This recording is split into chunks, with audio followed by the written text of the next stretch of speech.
Eh bien, chers frères, je vous souhaite à tous un très saint et très joyeux Noël. L'enfant Jésus vous apporte sa paix, sa joie, toutes les grâces de Noël.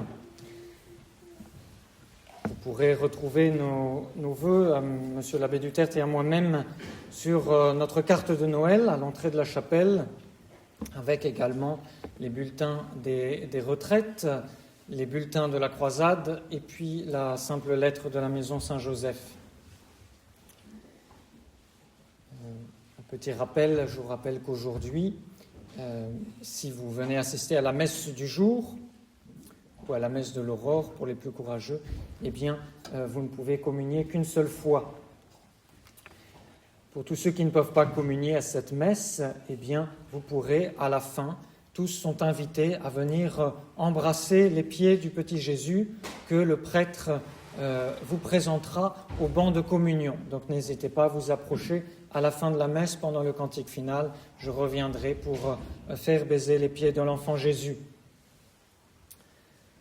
Pendant la messe, il y aura également la bénédiction de la brioche de Noël, qui est donc un sacramental et que vous pourrez prendre à la sortie de la chapelle, en ayant soin de faire un signe de croix avant, puisque c'est un sacramental. Enfin, je vous redonne les annonces pour la fin de semaine. Donc, demain à 8h, il y a la messe de l'aurore à Notre-Dame-des-Dons. À 10h, la messe du jour, ici. Et après la messe, je devrais partir rapidement pour aller célébrer une 4e messe en Corse, puisque je vais voir un petit groupe de fidèles là-bas. Je serai donc absent vendredi et samedi.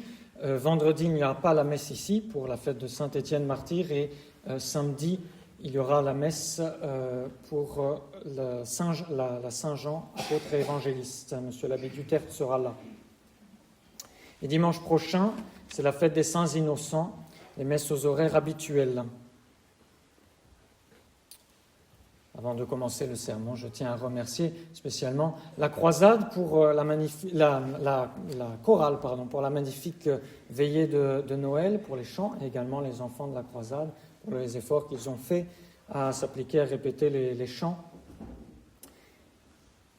Avec cette croisade, avec cette chorale, nous récoltons les fruits des plus anciens combattants qui ont maintenu le flambeau de la foi et qui nous permettent aujourd'hui d'avoir de belles cérémonies.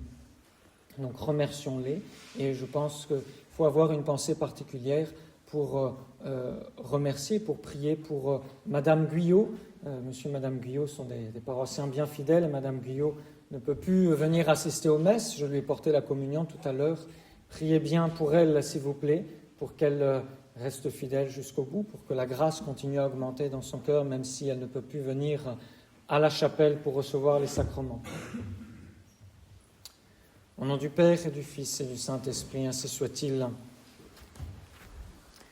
Bien, chers frères, dans le cadre des sermons sur la Sainte Messe, nous en étions rendus à l'explication de l'Évangile. Alors, cette nuit, il serait hors de propos de faire une instruction détaillée sur la place de l'Évangile dans la Sainte Messe. Dans cette nuit, il faut aller droit au but. Il faut aller à l'esprit évangélique. L'évangile, ça veut dire bonne nouvelle. Et quelle bonne nouvelle que d'apprendre la naissance d'un enfant, surtout quand cet enfant est appelé à sauver le monde, à prendre sur lui toute la misère du monde, à devenir notre grand frère, notre modèle, notre lumière, notre meilleur ami aussi, en remplissant nos cœurs d'amour et de joie. Oui, quelle bonne nouvelle que Noël. Et comme chaque année, quand revient la date de notre naissance, nous nous réjouissons en fêtant notre anniversaire.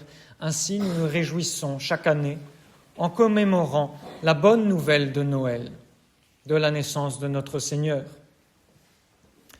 Parmi tous les saints, c'est chez les disciples de saint François d'Assise que nous trouvons le plus, je puis dire, mis en pratique dans sa pureté, dans sa simplicité, l'esprit évangélique. Alors, si on veut s'imprégner de l'esprit évangélique, si on veut retrouver la joie de la bonne nouvelle, eh bien, il faut regarder les exemples que nous ont laissés les saints franciscains. Saint François d'Assise aimait tant Noël que 3 ans avant sa mort, lui est venue une belle idée. Il a fait appeler un noble qui s'appelait Messire Jean, un noble riche, instruit, mais aussi un chrétien fervent. « Rends-toi à Greccio, si tu le veux bien, lui dit-il. Nous y célébrerons la prochaine fête du Seigneur. Pars dès maintenant et occupe-toi des préparatifs que je vais t'indiquer. » Et il lui confia à l'oreille un secret. Messire Jean accepte aussitôt et se met en route à la ville de Greccio.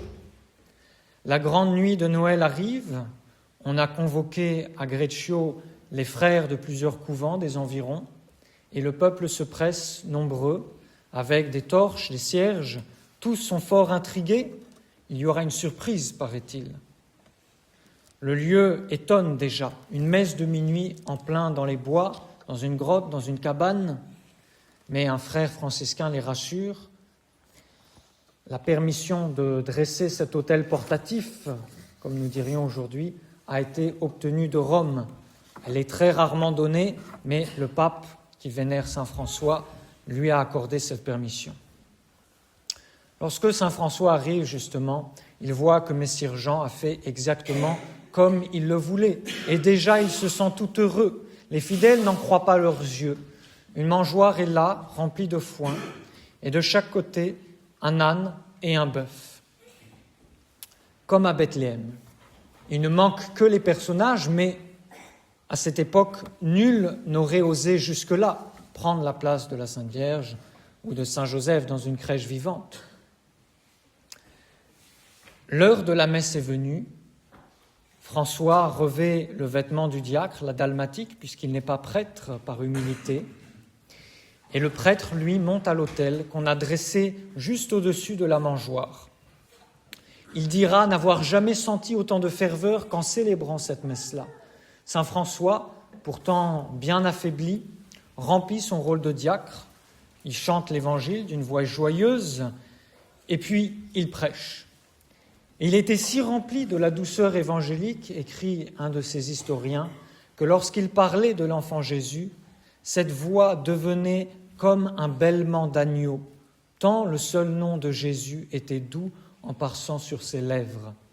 Il était bien rempli de l'Évangile qu'il venait de chanter, qu'il venait de proclamer. Messire Jean de Greccio, ce noble auquel saint François avait demandé tous ses préparatifs, a eu une grâce particulière. Il voyait, lui, dans la mangeoire, un merveilleux petit enfant endormi, mais qui se réveillait à chaque fois que François s'approchait de lui. Effectivement, le Saint François, par sa parole, réveillait dans le cœur des hommes Jésus trop souvent oublié. Les cérémonies terminées, chacun rentra chez soi et nul ne se souvenait d'avoir connu un Noël aussi beau. Et pourquoi ? Parce que le bon Dieu avait choisi François pour le remplir de l'esprit évangélique. Au milieu de ce XIIe siècle, avec la foi languissante, il avait suscité un homme pour prendre l'Évangile à la lettre, pour donner aux pauvres tout ce qu'ils possédaient, vendre ses tuniques et suivre notre Seigneur sur les traces de la pauvreté. Et saint François, dans sa simplicité et son amour de l'Évangile, avait ainsi créé la première crèche vivante où lui-même représentait si bien le Christ par sa douceur, par le reflet de ses vertus. Cette histoire nous apprend aussi que la messe contient la crèche. Dans la liste des trésors de la Sainte Messe, il faut encore ajouter celui-ci. La messe est la vie de notre Seigneur qui se déroule sous nos yeux. Et particulièrement à la messe de Noël, à la messe d'aujourd'hui, nous recevons les mêmes grâces que si nous étions présents à Bethléem. L'Évangile, en particulier, est source de grâce. Nous devrions le connaître par cœur. Oui, nous devrions connaître par cœur l'Évangile, cette bonne nouvelle que le bon Dieu nous a révélée. Au moins, nous devrions connaître par cœur certaines des paroles de notre Seigneur, certaines paroles qu'il a lui-même prononcées, les béatitudes, les maximes évangéliques. Les saints étaient tous remplis de l'Évangile. Il n'y a pas un saint sans exception qui connaissait par cœur quelques passages de l'Évangile. Beaucoup de saints portaient l'Évangile sur eux. Pourquoi n'avons-nous pas encore assez l'esprit de l'Évangile ? Eh bien souvent parce que nous ne le connaissons que trop peu. On se dit, en ouvrant son missel le dimanche, « Oh, cet Évangile, je le connais par cœur. » Vous le connaissez peut-être, mais vous ne le connaissez pas assez en profondeur, et souvent vous ne le connaissez pas par cœur. Aussi, faut-il imiter le Christ, comme le Padre Pio répétait sans cesse. Il faut imiter le Christ. Padre Pio, qui était un autre disciple de saint François, qui tirait toute sa force de sa messe quotidienne. Pour y parvenir, dit-il, il est nécessaire de méditer chaque jour et avec persévérance l'Évangile. De cette méditation jaillit l'amour de Jésus et le profond désir d'imiter ses actes. Vous voyez qu'au début de l'Évangile, le prêtre et tous les fidèles font sur eux le signe de la croix, sur le front, sur la bouche et sur le cœur. Nous demandons au bon Dieu par le premier signe de croix sur le front qu'il ouvre notre esprit au sens de l'Évangile, par le suivant sur la bouche qu'il nous obtienne la grâce de le proclamer, de ne jamais rougir de l'Évangile, et puis par le dernier signe de croix sur le cœur, nous lui demandons qu'il imprime profondément en nos cœurs cette parole de vérité. Eh bien, chers frères, que j'aimerais que saint François d'Assise soit là cette nuit pour vous raconter l'Évangile dans toute sa douceur, dans tout son amour. À défaut de saint François, je vais m'inspirer d'un de ses disciples, un autre grand saint franciscain, saint Bonaventure, pour vous raconter encore une fois l'Évangile, le récit de l'Évangile, dans toute sa simplicité, dans toute sa beauté, dans toute sa pureté. Je n'y ajouterai pas d'explication. Le terme de 9 mois étant venu, pour Marie, parut un édit de l'empereur qui ordonnait le dénombrement de tout l'univers. Chacun devait se faire inscrire dans sa ville d'origine. Or Joseph, voulant se rendre dans la sienne, qui était Bethléem, et sachant que le temps de l'accouchement de son épouse était proche, l'emmena avec lui. Voilà donc Notre-Dame qui entreprend de nouveau un long voyage, car Bethléem est près de Jérusalem, à 155 kilomètres de distance. Ils se mettent en route, conduisant un bœuf et un âne, ainsi que de pauvres marchands de bestiaux. Lorsqu'ils furent arrivés à Bethléem, comme ils étaient pauvres, et qu'un grand nombre de voyageurs affluaient, pour le même motif, dans la ville, ils ne purent trouver de logement. « Ici, dit saint Bonaventure, prenez compassion de Notre-Dame, et voyez-la, jeune et délicate, elle n'avait que 15 ans, fatiguée d'une longue route, modestement errante au milieu de toute cette multitude, cherchant où se reposer sans pouvoir le trouver. Elle et son époux sont repoussés partout et ils sont obligés de se retirer dans une sorte de caverne où l'on se mettait à l'abri dans les temps de pluie. Là, Joseph, qui était maître charpentier, leur fit vraisemblablement une petite clôture. Et maintenant, dit saint Bonaventure, considérez tout ce que je vais raconter avec la plus grande attention, car voici le récit d'une révélation privée à un autre franciscain. L'heure de l'accouchement arriva, c'était au milieu de la nuit du dimanche. Alors la Sainte Vierge se leva et s'appuya contre une colonne qui se trouvait là. Joseph était assis près d'elle et bien triste, sans doute, parce qu'il ne pouvait préparer tout ce qu'il fallait. Se levant aussitôt, il prit du foin de la crèche, le déposa aux pieds de la Sainte Vierge et se retourna d'un autre côté. Alors le Fils de Dieu éternel, sortant des entrailles de sa mère sans lésion et sans douleur, se trouva en un moment sur le foin, aux pieds de sa mère. Aussitôt la mère, s'inclinant, le releva et l'embrassa tendrement, le posa sur son sein fécondé du ciel, et, instruite par le Saint-Esprit, elle lava de son lait le divin enfant.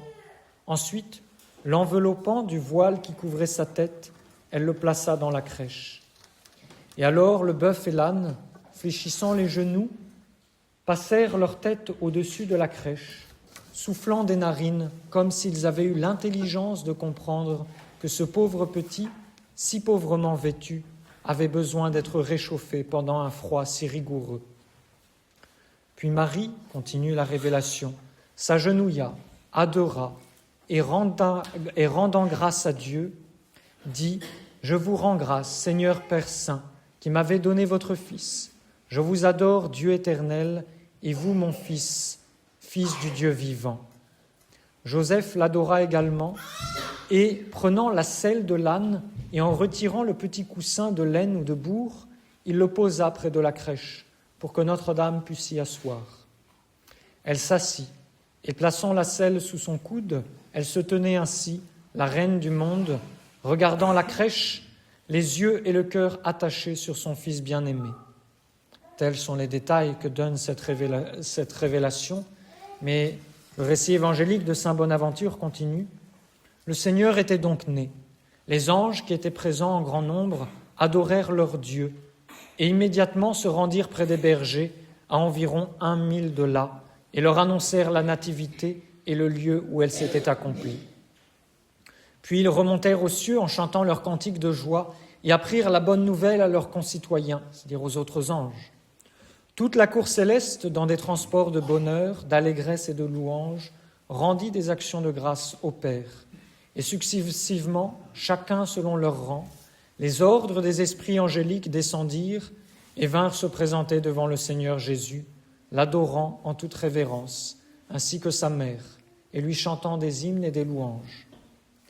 Quel est en effet celui de tous les anges qui serait resté dans les cieux après une telle nouvelle, et qui ne se serait pas hâté d'aller visiter son Seigneur si humblement établi sur la terre? Cette idée d'orgueil n'aurait pu venir à aucun d'eux.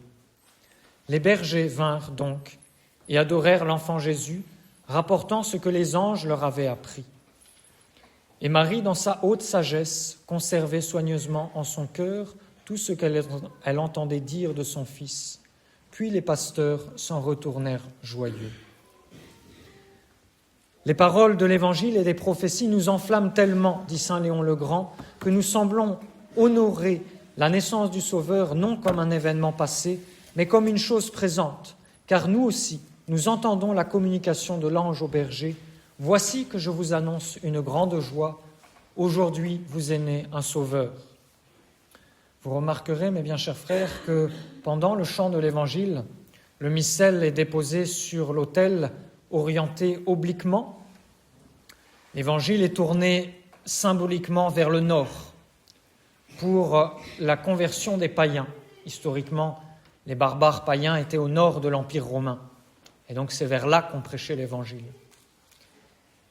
Et vous penserez à cela quand vous verrez l'enfant Jésus posé dans la crèche, qui, au lieu d'être tourné vers ses parents, est également tourné vers ceux qui viennent le voir, prêt à accueillir quiconque vient lui demander les grâces, quiconque vient lui rendre visite, pour donner ses grâces, pour prêcher à tous les hommes. L'année dernière, dans le sermon de la messe de minuit, je vous ai parlé d'un jeune homme chinois qui m'avait contacté en me parlant de son désir de recevoir le baptême. Au fin fond de la Chine, ce jeune homme qui était isolé avec les communistes, sans accès au sacrement, il désirait le baptême et il récitait déjà son chapelet tous les jours. Voilà la puissance de la grâce évangélique qui est proclamée à la messe. Quand vous entendez l'Évangile, priez pour la conversion des païens. Et ça fonctionne. La grâce se moque des distances. Elle franchit les océans. Elle n'est pas arrêtée par les frontières, par la douane, par les barrages antimissiles. Elle part dans toutes les directions. Elle va dans tous les pays, dans toutes les langues étrangères. L'annonce de la naissance de notre Seigneur n'est-elle pas parvenue jusqu'aux rois mages dans leur pays lointain? Eh bien, aujourd'hui, l'Évangile a toujours la même puissance. La bonne nouvelle doit toujours être proclamée, chantée haut et fort à la messe. La grâce n'attend qu'une chose, ce sont des cœurs bien disposés, et alors elle en prend possession et les conduit jusqu'à la mise en pratique totale de l'Évangile. Eh bien, ce jeune homme de Chine, qui avait reçu le message de l'Évangile, est aujourd'hui baptisé. Il a été baptisé en Pologne par M. l'abbé Tritek de notre institut. Gloire soit rendue au bon Dieu pour ce petit miracle de grâce. À la fin du chant de l'Évangile, le prêtre baise respectueusement et amoureusement le livre où sont écrites les paroles de vie. Je me souviens, M. l'abbé Guépin, chaque fois qu'il terminait de dire son bréviaire, il le fermait et il l'embrassait également pieusement. Vous avez entendu également Saint Bonaventure, qui raconte comment la Sainte Vierge, après qu'elle a mis au monde l'enfant Jésus, a soulevé son divin Fils et l'a embrassé respectueusement. Et alors, c'est ce geste que vous allez également reproduire en baisant respectueusement les pieds de l'enfant Jésus à la fin de la messe. Remerciez-le d'être descendu du ciel pour vous annoncer son évangile de vérité, de paix et de joie, et demandez-lui d'être rempli de l'esprit évangélique pour mettre cela en pratique dans votre vie chrétienne de façon totale, sans aucun compromis. L'Évangile, rien que l'Évangile, c'est la grâce de Noël que nous demandons au nom du Père et du Fils et du Saint-Esprit, ainsi soit-il.